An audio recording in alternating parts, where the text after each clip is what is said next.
memberikan arahan dan bimbingan untuk kelancaran pelaksanaan tugas-tugas ke depannya. Bagaimana kita mengarahkan bawahan kita itu untuk menuju satu tujuan yang ditetapkan melalui perencanaan.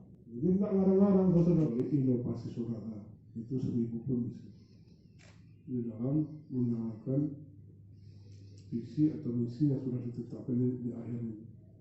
Di dalam menjalankan misi kita untuk kesejahteraan rakyat itu ada beberapa rintangan, tekanan itu sudah bisa dipikul.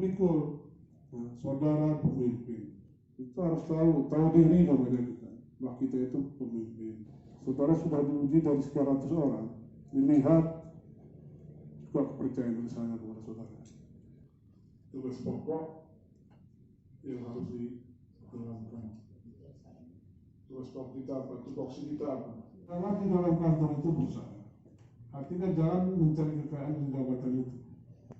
Mudah-mudahan dengan SK ini kita lebih jauh bisa berbuat. Jadi saya kira demikian saudara, selamat. Mudah-mudahan Allah SWT memberikan kekuatan kepada kita semua. Wabillahi taufiq wal hidayah. Wassalamualaikum warahmatullahi wabarakatuh. Untuk selanjutnya mungkin berkenan Bapak Bupati menyerahkan SK pelaksana tugas